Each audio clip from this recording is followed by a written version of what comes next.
माननीय अध्यक्ष जी, शोर शराबा कर इतने बड़े वाकया को छिपाया नहीं जा सकता। विपक्ष के नेताजी ने कैटेगोरिकली कहा है कि जो अपने आप को हिंदू कहते हैं वो हिंसा करते हैं। मैं फिर से रिपीट करना चाहता हूं, उनका वाक्य था जो अपने आप को हिंदू कहते हैं वो हिंसा की बात करते हैं, हिंसा करते हैं। मान्यवर, इस देश में शायद इनको मालूम नहीं है, करोड़ों लोग अपने आप को गर्व से हिंदू कहते हैं, गर्व से हिंदू कहते हैं। क्या वो सभी लोग हिंसा की बात करते हैं, हिंसा करते हैं? हिंसा की भावना को किसी धर्म के साथ जोड़ना और इस सदन में और संवैधानिक पद पर बैठे हुए व्यक्ति ने, मैं मानता हूं मान्यवर, उन्होंने इसकी माफी मांगनी चाहिए। मान्यवर, मैं उनको एक गुजारिश भी करना चाहता हूं कि इस्लाम में अभय मुद्रा, इस पर इस्लाम के विद्वानों का मत एक बार वो ले ले। गुरु नानक साहब की अभय मुद्रा पर SGPC का मत वो ले ले। और मान्यवर, अभय की बात तो इनको करने का कोई अधिकार नहीं है। आपातकाल में पूरे देश को इन्होंने भयभीत करा, लाखों लोगों को जेल में डाला।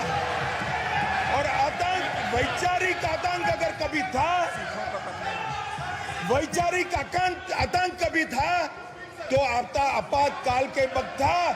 और मान्यवर,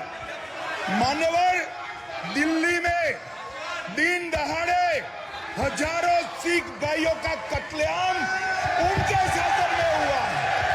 आज वो भय की बात कर रहे हैं। मान्यवर, मेरा आपसे आग्रह है कि श्री राहुल गांधी, नेता प्रतिपक्ष, पहला भाषण होने के बावजूद माफी मांगनी चाहिए, न केवल सदन, पूरे देश की माफी मांगनी चाहिए। माननीय अध्यक्ष जी, शोर शराबा कर इतने बड़े वाकया को छिपाया नहीं जा सकता। विपक्ष के नेताजी ने कैटेगोरिकली कहा है कि जो अपने आप को हिंदू कहते हैं वो हिंसा करते हैं। मैं फिर से रिपीट करना चाहता हूं, उनका वाक्य था जो अपने आप को हिंदू कहते हैं वो हिंसा की बात करते हैं, हिंसा करते हैं। मान्यवर, इस देश में शायद इनको मालूम नहीं है, करोड़ों लोग अपने आप को गर्व से हिंदू कहते हैं, गर्व से हिंदू कहते हैं। क्या वो सभी लोग हिंसा की बात करते हैं, हिंसा करते हैं?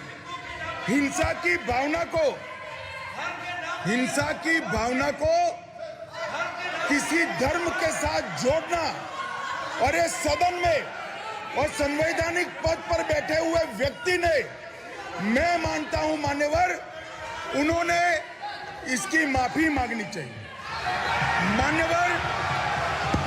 मान्यवर, मैं उनको एक गुजारिश भी करना चाहता हूं कि इस्लाम में अभय मुद्रा, इस पर इस्लाम के विद्वानों का मत एक बार वो ले ले। गुरु नानक साहब की अभय मुद्रा पर SGPC का मत वो ले ले। और मान्यवर, अभय की बात तो इनको करने का कोई अधिकार नहीं है। आपातकाल में पूरे देश को इन्होंने भयभीत करा, लाखों लोगों को जेल में डाला। और आतंक, वैचारिक आतंक अगर कभी था, वैचारिक आतंक कभी था तो आपातकाल के वक्त था। और मान्यवर, मान्यवर, दिल्ली में दिन दहाड़े हजारों सिख भाइयों का कत्लेआम उनके शासन में हुआ। आज वो भय की बात कर रहे हैं। मान्यवर, मेरा आपसे आग्रह है कि श्री राहुल गांधी नेता प्रतिपक्ष पहला भाषण होने के बावजूद माफी मांगनी चाहिए, न केवल सदन, पूरे देश की माफी मांगनी चाहिए।